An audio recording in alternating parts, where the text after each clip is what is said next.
زبان کی ضمانت دو، اس کو غلط نہیں چلاؤ گے، زبان سے گلا نہ کرو گے، چغلی نہیں کرو گے، شکوہ نہیں کرو گے، جھوٹ نہیں بولو گے، ایک زبان کی ضمانت دے دو، ایک جو تمہاری نفسانی خواہشات کی جگہ ہے اس کی ضمانت دے دو، غلط طریقے سے استعمال نہیں ہوگی، غلط طریقے سے استعمال نہ کی جائے گی، یہ شہوت کی جگہ۔ فرمایا او لوگو ان دو چیزوں کی ضمانت تم دے دو، جنت الفردوس کا ضامن تمہارے لیے میں بن جاتا۔ السلام علیکم ورحمۃ اللہ وبرکاتہ۔ ناظرین، آج پھر سے آپ کی خدمت میں بیان لے کر آئے حضرت مولانا قاری حنیف صاحب رحمۃ اللہ علیہ کا۔ بیان کا عنوان ہے جھوٹ بولنے کا انجام۔ بہت اچھا بیان ہے، آئیے حضرات ہم سے مل کر اسے سنتے ہیں۔ بڑا کسی کا عمل کیوں نہ ہو، سرکار کی شفاعت کے بغیر نجات ممکن نہیں۔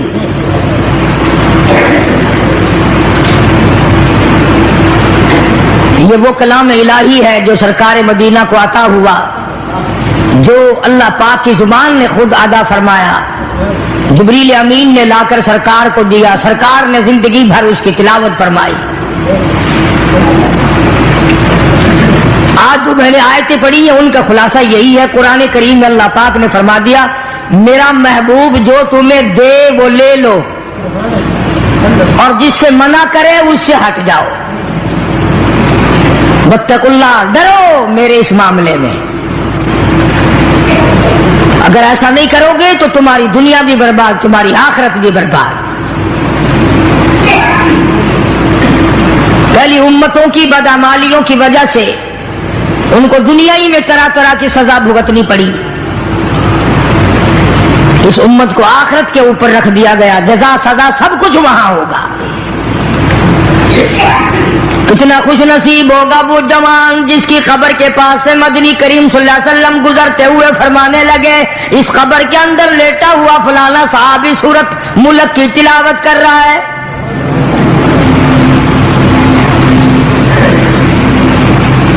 امام الانبیاء محبوب کبریا حضرت محمد مصطفیٰ صلی اللہ تعالی علیہ وسلم خچر پہ سوار ہیں، دو قبروں کے پاس سے خچر گزرنے لگا تو بدک گیا،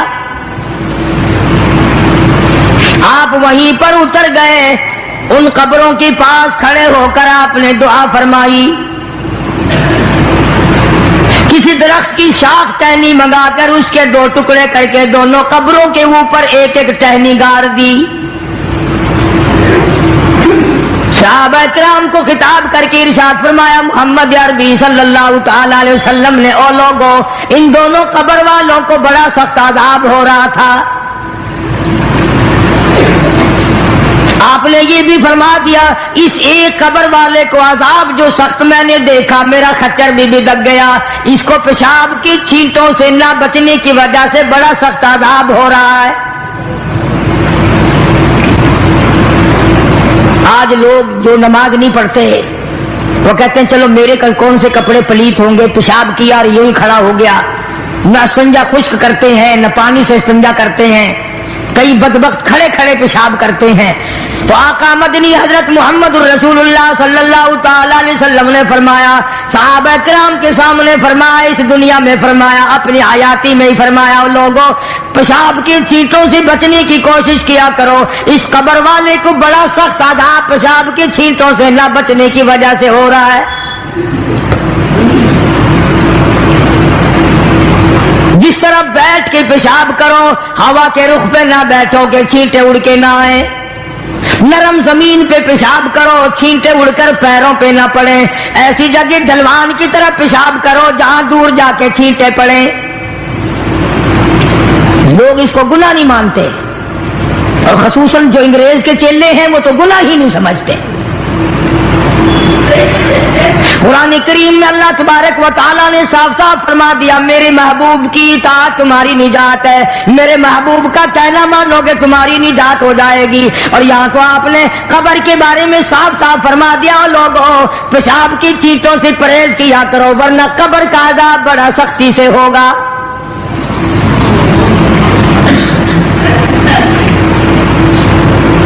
لوگ احتیاط نہیں کرتے، ان چیزوں کے بارے میں سوچتے نہیں۔ آج کل پکی جگہ بن گئی، فلش بن گئے، وہاں بھی اس بات کا خاص خیال رکھو کہ پیروں پہ وہ کہتے ہیں چلو جی کپڑے تو بچیں، پیروں پہ لگ گئے تو کیا ہے؟ یہ قبر کا عذاب پیروں سے لے کر سر تک جہاں بھی پیشاب کی چھینٹیں لگیں گی اسی کی وجہ سے شدید عذاب میں مبتلا ہوگا۔ دوسری قبر والے کے بارے میں ارشاد فرمایا محمد عربی صلی اللہ تعالی علیہ وسلم نے، او لوگوں، اس مسلمان کو عذاب ہو رہا ہے اس کی چغل خوری کی وجہ سے۔ اس کو آج ہم گناہ نہیں مانتے، پیٹھ پیچھے گلہ کرنا، شکوہ کرنا، اس کے اندر عیب نکالنا، نقص نکالنا، اس کو ذکر کہتے ہیں۔ پہلے لوگ شراب خانوں میں بھی چغلی نہیں کیا کرتے تھے، اب تو مسجدوں میں بیٹھ کے چغلی کی جاتی ہے، مسجدوں میں بیٹھ کے گلہ کیا جاتا ہے، منبر رسول پہ بیٹھ کے گلہ کیا جاتا ہے۔ قرآن کریم نے فرمایا ایاکل لحم اخیہ میتا فکرہتموہ، او لوگوں کیا تم اس بات کو پسند کرو گے، محبوب رکھو گے کہ اپنے سگے بھائی کا مرے ہوئے کا گوشت کھاؤ؟ جس چیز کی برائی اصل میں دل سے نکل جائے پھر اس کو ہم لوگ گناہ بھی نہیں مانتے، اس کو عذاب بھی نہیں مانتے۔ فرمایا ایاکل لحم اخیہ، اپنے بھائی کا، مردار بھائی کا گوشت کھانے کے برابر ہے، اس کا گلہ کرنا، اس کا شکوہ کرنا، اس کی پیٹھ پیچھے چغلی کرنی۔ میتا فکرہتموہ، مردہ بھائی کا گوشت کھانے کے برابر ہے۔ قرآن کریم کہتا ہے واتقوا اللہ ان اللہ هو التواب الرحیم، ڈرو میری ذات سے، جو میں نے بتا دیا وہ پکا ہے، وہ اٹل ہے، وہ سچا ہے، اس کے خلاف ہو ہی نہیں سکتا۔ مدینہ منورہ میں اللہ پاک سب کو زیارت نصیب فرمائے۔ رمضان کا مہینہ تھا، دو عورتوں کو اتنا سخت روزہ لگا، مرنے کے قریب ہو گئی۔ کسی نے سرکار دو عالم صلی اللہ علیہ وسلم سے ذکر کیا کہ جی دو عورتیں ہیں، ان کو اتنا روزے نے تنگ کیا ہوا کہ وہ تو مرنے کو ہو رہی ہیں۔ آپ نے فرمایا روزہ تنگ کرتا ہے؟ روزے نے تنگ کیا؟ کہ جی ہاں۔ ان دونوں کو بلوا لیا۔ نبی کا مزاج امت کو سمجھانے کا تھا نا، میری امت بچ جائے، عذاب سے بچ جائے۔ ان دونوں عورتوں سے کہا کہ یہ پیالہ لے لو اور اس میں قے کرو، اس میں اپنے حلق میں انگلی مار کے الٹی کرو۔ انہوں نے کہا جی کیا نکلے گا، ہمیں تو بھوک نے بڑا تنگ کیا ہوا ہے۔ فرمایا جیسے میں کہتا ہوں ویسے تم کرو تو صحیح۔ انہوں نے انگلی ماری، جب قے کی تو پیالے میں گوشت کے ٹکڑے اور تازہ خون آیا۔ اب صحابہ کرام سے حضور کریم صلی اللہ علیہ وسلم نے خطاب کر کے فرمایا کہ وہ جو قرآن ہے نا ایاکل لحم اخیہ میتا فکرہتموہ، انہوں نے چغلی کی ہے، اور وہ بھائی کا جو گوشت، مردار کا گوشت کھانے کا جو قرآن میں آیا ہے وہی ان کے منہ سے اب یہ تازہ لہو اور گوشت نکلا ہے۔ ان کو روزہ اسی لیے تو زیادہ لگا۔ عموماً پرہیزگار متقی لوگ جو سارا دن رمضان میں قرآن کریم کی تلاوت کرتے ہیں، اللہ اللہ کرتے ہیں، عبادت کرتے ہیں، درود شریف پڑھتے ہیں، یقین کرو ان کو روزہ کچھ کہتا ہی نہیں۔ جو واہی، تباہی، بکواس، خرافات ان کو اتنا تنگ کر دیتا ہے وہ ہر روز سوچتے ہیں کہ کل کو نہیں رکھوں گا۔ تو دو صحابی، دو مسلمانوں کی قبر پہ کھڑے ہو کر حضور کریم صلی اللہ علیہ وسلم نے فرما دیا کہ اس ایک قبر والے کو جو عذاب ہو رہا ہے یہ پیشاب کی چھینٹوں سے نہ بچنے کی وجہ سے ہو رہا ہے، اور دوسرے کو چغل خوری کی وجہ سے ہو رہا ہے۔ قرآن کریم نے بھی صاف صاف فرما دیا کہ لوگوں کسی کا گلہ نہ کر، کسی کا شکوہ نہ کر، کسی کی عیب جوئی نہ کر۔ شیخ اتار کہتا کہ روزہ بعد غیبت مردم ببند، روزہ بعد غیبت مردم ببند، تا نبینی دست و پائے خود ببند۔ جا اپنی زبان کو لوگوں کے گلے، لوگوں کے شکوے سے بند کر، تاکہ کل قیامت میں تیرے ہاتھ پاؤں آگ کی زنجیروں میں نہ جکڑے جائیں۔ اللہ والوں کی باتیں ہیں. یہی شیخ عطار فرید الدین رحمت اللہ علیہ کہتا ہے خاطر کسر مرنجا اے پسر، خاطر کسر مرنجا اے پسر، ورنہ خردی زخم بر جان و جگر. کہتا ہے کسی کے دل پہ تیر نہ چلا، گھائل نہ کر ورنہ تجھے بھی یوں ہی تیر لگیں گے. اور ہمارے یہاں درس نظامی میں عربی مدارس میں کتاب پڑھائی جاتی ہے کافیہ، نحو کی کتاب ہے، جس میں ایک شعر لکھا ہے جراحت السنان لہل تیامہ، جراحت السنان لہل تیامہ ولا یلتام جراحت اللسانہ. ترجمہ یہ ہے عربی شعر کا کہ تلوار اگر کسی کے مار دو تو تلوار کا زخم مل جاتا ہے، زبان سے کسی کو غلط بات کہہ دو اس کا زخم قبروں تک نہیں ملتا. اور یہی وجہ ہے کہ محمد عربی صلی اللہ علیہ وسلم نے ایک عجیب بات فرمائی. اللہ اکبر، کیا کیا اعزاز بخشے ہیں کالی کملی والے صلی اللہ علیہ وسلم کو میرے پروردگار نے. ارشاد فرمایا حضور کریم صلی اللہ علیہ وسلم نے او لوگو دو چیزوں کی ضمانت تم دے دو، ایک چیز کی ضمانت تمہیں میں دے دیتا ہوں. علل اعلان فرمایا، سرے میدان فرمایا او لوگو دو چیزوں کی ضمانت مجھے تم پکی ٹھکی دے دو، ایک چیز کی ضمانت تمہیں میں دے دیتا ہوں. زبان کی ضمانت دو، اس کو غلط نہیں چلاؤ گے، زبان سے گلا نہ کرو گے، چغلی نہیں کرو گے، شکوہ نہیں کرو گے، جھوٹ نہیں بولو گے. ایک زبان کی ضمانت دے دو، ایک جو تمہاری نفسانی خواہشات کی جگہ ہے اس کی ضمانت دے دو، غلط طریقے سے استعمال نہیں ہوگی، غلط طریقے سے استعمال نہ کی جائے گی، یہ شہوت کی جگہ. فرمایا او لوگو ان دو چیزوں کی ضمانت تم دے دو، جنت الفردوس کا ضامن تمہارے لیے میں بن جاتا ہوں.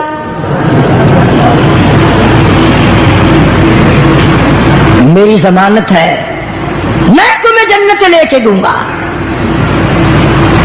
آج انہی دونوں چیزوں نے ہمیں مار دیا. گھر میں کیسی خوبصورت بیوی ہو لیکن چوڑی جو کوڑا اٹھانے صفائی کرنے بھنگن آتی ہے اس کی طرف گھور گھور کے دیکھتا ہے. گھر میں اللہ پاک نے عورت دی ہوئی ہے، خوبصورت بھی ہے، حسینہ بھی ہے، قد و قامت بھی ہے، لباس بھی ہے، سب کچھ ہے، لیکن مزاج جو بدماشی والا ہے، جو بغیر صفائی کے لیے آئی ہے اس کی طرف دیکھ رہا ہے، جو نوکرانی کپڑے دھونے آتی ہے اس کی طرف دیکھ رہا ہے للچائی نظروں سے. اور کبھی کبھی ایسا ہوتا ہے جو بھیک مانگنے آئی کھڑی ہے وہ خیرات مانگنے آئی ہے، یہ بدماش اس کو غلط نگاہ سے دیکھ رہا ہے. کبھی مسلمان ایسے ہوا کرتے تھے. سیدنا فاروق اعظم سبقت رضی اللہ تعالیٰ عنہ خلیفہ ثانی کی حکومت کا دور ہے. مصر کے کرنل نے فاروق اعظم کو خط لکھا، میرے علاقے کے عیسائیوں نے بہت بڑی سازش کی ہے، سینکڑوں کی تعداد میں بڑی بڑی خوبصورت لڑکیاں جمع کی ہیں، لڑکیاں اکٹھی کی ہیں اور کوٹھی پہ چڑھا کر کے گانے بجانے کا پروگرام بنایا ہے، ڈانس کا پروگرام بنایا ہے، ناچ کا انتظام کیا ہے اور فوج وہاں سے گزرے گی، لشکر مسلمانوں کا وہاں سے گزرے گا. عیسائیوں نے یہ سارے کا سارا اسی لیے جال بچایا ہے مسلمانوں کے دلوں میں فرق آئے، بے ایمانی آئے، بدماشی آئے. اور گزرنے کا راستہ کوئی نہیں، لشکر کہاں سے گزاروں، میری رہنمائی فرماؤ، مجھے حکم دو میں کیا کروں. سبحان اللہ. فاروق اعظم رضی اللہ تعالی عنہ نے یہ نہیں فرمایا کہ کوئی اور راستہ تلاش کرو یا ان عیسائیوں کو پکڑ کے مارو یا ان کی لڑکیوں کے وٹے مارو، ان کو وہاں سے دھکا دے دو.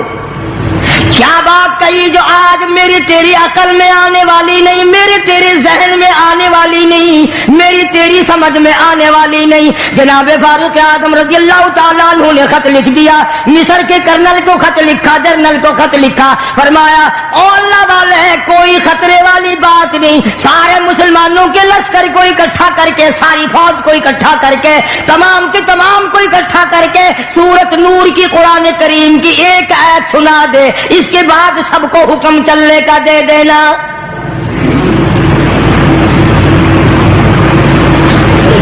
قرآن کریم کی ایک آیت سنا دے۔ فاروق اعظم کا یقین ہے نا کہ مسلمان قرآن سن کر اس کے خلاف نہیں چلتا۔ اس قوم کا کیا بنے گا جس قوم نے قرآن کریم کو صرف مردوں کے لیے رکھ چھوڑا ہو۔ اگلے دن میں ایک جگہ گیا تو فوتگی میں ایک آدمی قرآن کریم اٹھائے ہوئے کھڑا تھا اور سارے کہہ رہے تھے کہ منجا چارپائی جو ہے جنازے کی، میت کو قرآن کے نیچے سے گزارو۔ میں نے کہا پھر کیا ہوگا کہ بس بخشش ہو جائے گی؟ قرآن کریم نے ایک آدمی نے اٹھایا ہوا ہے یوں ہاتھ میں کہ اس کے نیچے سے گزار دو۔ اور میں نے کہا خدا کے بندو، اگر قرآن کریم کے نیچے سے گزرنے سے نجات ہوتی تو بلال اپنا چمڑا نہ اڑواتا،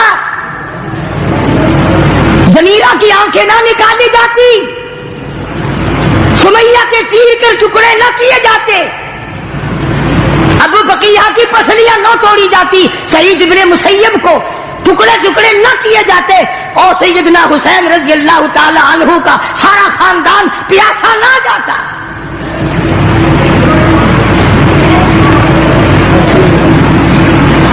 کافی دن ہو گئے، ایک اور جگہ فوتگی میں جنازے کے لیے جانے کا اتفاق ہوا تو سرہانے قرآن کریم رکھا ہوا تھا۔ میت کی چارپائی جو ہے میت کے سرہانے پر رکھا ہوا، جہاں تکیہ رکھا جاتا ہے، وہ قرآن کریم نے اعلان کر دیا وَوُضِعَ الْكِتَابُ فَتَرَى الْمُجْرِمِينَ،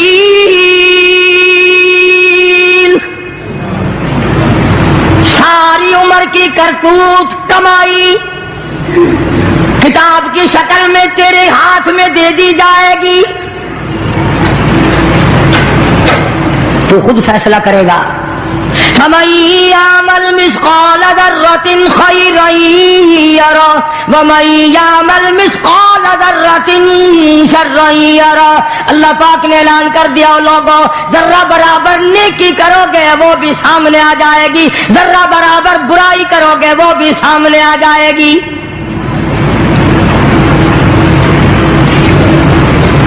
چنانچہ جناب فاروق اعظم رضی اللہ تعالیٰ عنہ نے خط لکھ دیا، ساری فوج کو اکٹھا کر کے، لشکر کو جمع کر کے قرآن کریم کی 2 آیتیں سنا دے اور پھر اسی راستے سے گزار۔ یقین کرو ان کے پیٹ بھی تھے، ان کے بچے بھی تھے، نفس بھی تھا، تم سے زیادہ طاقتور تھے، تم سے کہیں زیادہ طاقتور تھے وہ۔ اس نے کرنل نے تو یہ کوئی نہیں کہا، جنرل نے تو یہ مصر کے نے کوئی نہیں کہا کہ جی ایک آیت سے کیا ہو جائے گا، یہ تو سارا قرآن روز پڑھتے ہیں، روز قرآن کریم پڑھتے ہیں، سنتے ہیں۔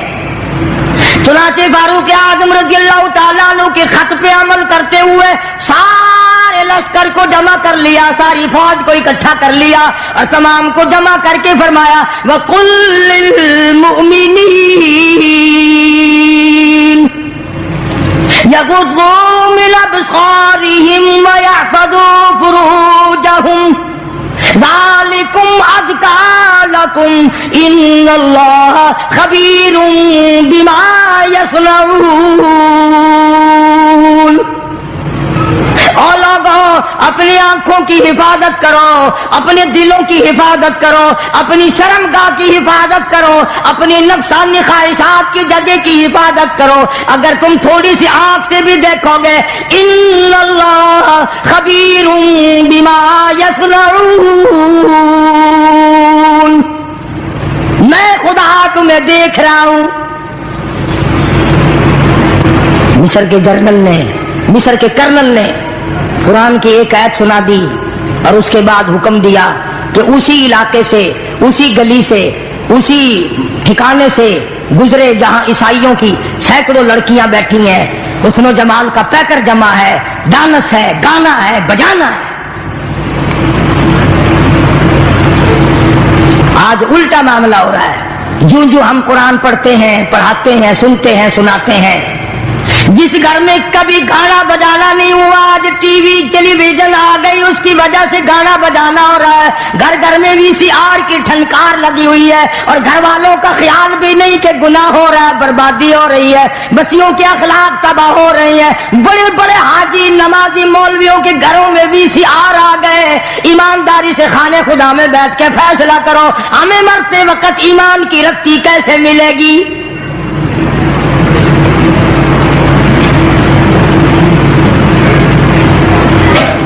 مسلمانوں کا لشکر گزر رہا ہے، فوج مسلمانوں کی گزر رہی ہے. لڑکیوں نے ڈانس کیا، گانا بجانا کیا، تالیاں بجائیں، عجب انداز کا. اسی لیے قرآن کریم نے فرمایا اپنی آنکھوں کی حفاظت کرو. آنکھ ابتدائی گناہ کرتی ہے، پہلا زنا آنکھ سے ہوتا ہے. جناب امیر عثمان رضی اللہ تعالیٰ عنہ کی خلافت ہے، مجلس لگی ہوئی ہے، ایک آدمی آ کے بیٹھا ہے. حضرت عثمان رضی اللہ تعالیٰ عنہ نے فرمایا لوگ کتنے برے ہو گئے، آنکھ کا زنا کر کے میری مجلس میں آ کے بیٹھتے ہیں. آنکھ کا زنا کر کے میری مجلس میں آ کے بیٹھتے ہیں.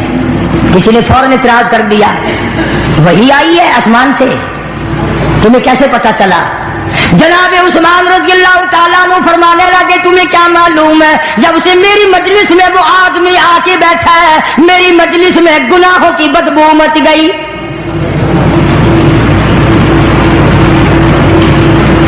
آج لوگ حرام خوری کو حرام خوری نہیں سمجھتے، بدماشی کو بدماشی نہیں سمجھتے. چنانچہ قرآن کریم کی آیت سن کر کے جانے والی فوج گزر رہی ہے، لشکر گزر رہا ہے. لڑکیوں نے سوال کر دیا اور جانے والوں کوئی تو سر اٹھاؤ، کوئی تو یہ حسن کا نظارہ دیکھو، کوئی تو یہ ڈانس دیکھو، ناچ بجانا دیکھو. ایک مسلمان سپاہی گزرتا گزرتا کہنے لگا کوئی کیسے دیکھے گا، یہ سارے کے سارے اللہ کا قرآن کریم سن کے آئے ہیں.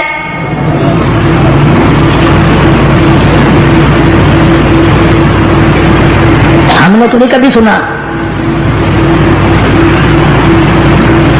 انہوں نے 2 آیتیں سنی، پورے لشکر میں پوری فوج میں ایک آدمی ایسا نہیں جو سر اٹھا کے دیکھے، جو آنکھ اٹھا کر کے دیکھے. اللہ کی قدرت کا کام دیکھو.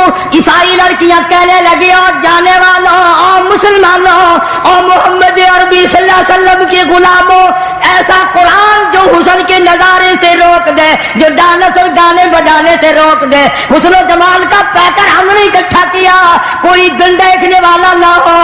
اور مسلمانوں ہمیں بھی وہ قرآن کریم سناتے جاؤ.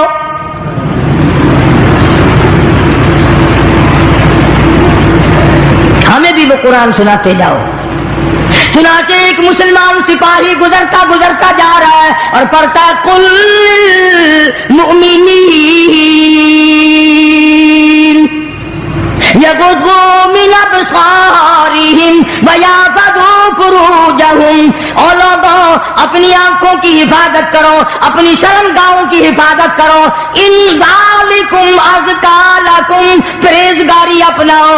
ان اللہ خبیر بما یصنعون. میں خدا تمہاری آنکھوں کے اشارے بھی دیکھتا ہوں. مورخین نے لکھا ہے جیسے ہی مسلمان سپاہی نے قرآن کریم کی تلاوت کی، چلتے چلتے نے لڑکیوں نے کوٹھے سے چھلانگیں لگا دی. اور قرآن پڑھنے والوں ہمیں بھی ساتھ لے کے جاؤ، اب قرآن کریم سے دور ہم بھی نہیں رہنا چاہتے. ساری مسلمان بن گئی، توبہ کر لی، استغفار کیا. آج مسلمان کی موت آ رہی ہے تو کنجری کا گانا سنتے ہوئے. یہ جتنے بسوں میں، ٹرکوں میں، ویگنوں میں ایکسیڈنٹوں میں مرتے ہیں، تمہارا کیا خیال ہے؟ یہ درود شریف پڑھتے ہوئے مر رہے ہیں؟ کوئی یہ کلمہ پڑھتے ہوئے مر رہے ہیں؟ کنجریوں کے گانے سنتے ہوئے مر رہے ہیں. جنازہ گزر رہا ہے تو رستے میں بھی گانے ہی بجانے کی آواز آ رہی ہے. حتیٰ کہ قبر میں دفن کر رہے ہیں، مٹی پڑ رہی ہے، گانے کی آواز پھر بھی آ رہی ہے. قبرستان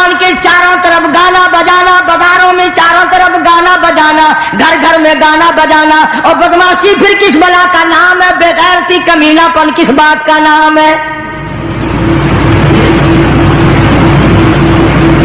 شادی مکمل نہیں ہوتی مسلمان کے چھوکرے کی جب تک وہ باجا نہ بجائے، گانا بجانا نہ کرے، خوشی مکمل نہیں ہوتی۔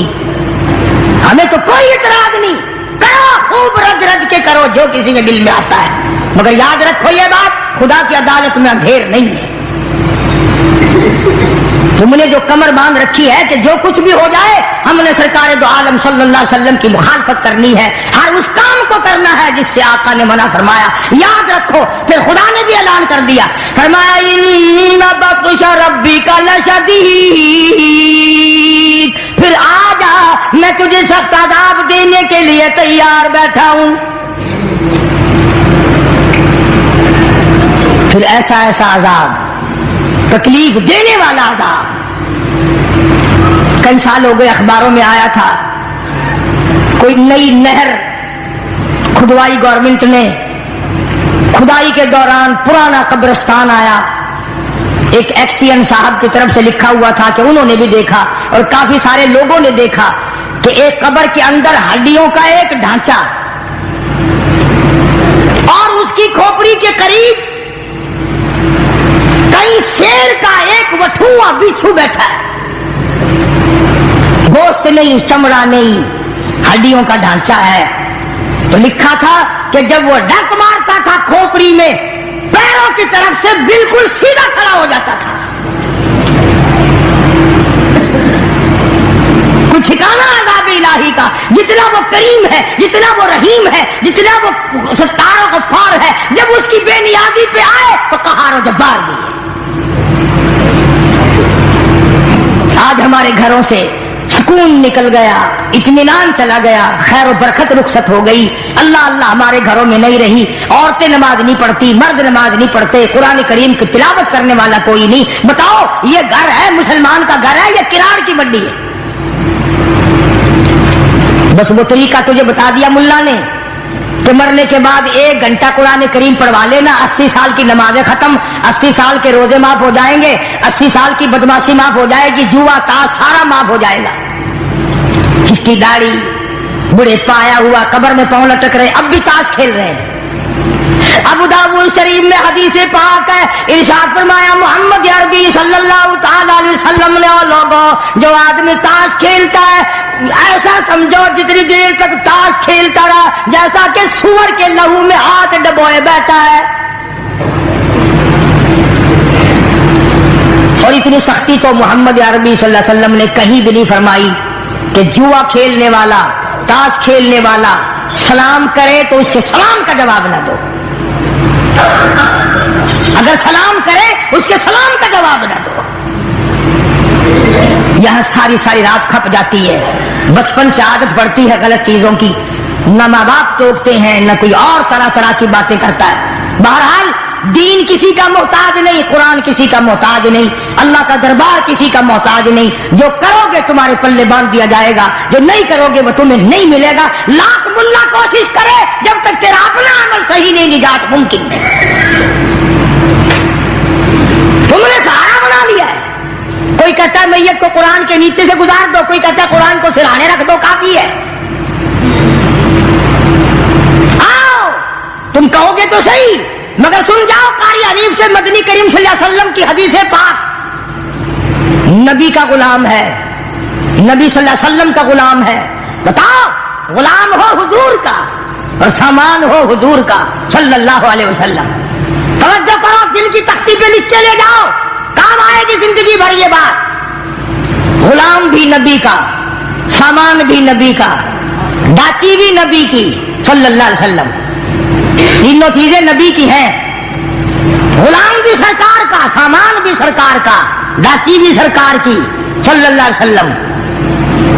سامان لاد رہا ہے، دشمن کی طرف سے تیر آیا، اس غلام کو لگ گیا، دل پہ تیر لگا، فوراً مر گیا۔ سارے صحابہ نے شور مچایا، جنتی جنتی جنتی جنتی جنتی، شہید ہو گیا شہید ہو گیا جنتی۔ سرکار تشریف لائے، اللہ اکبر، سرکار مدینہ، سب کا جو صلی اللہ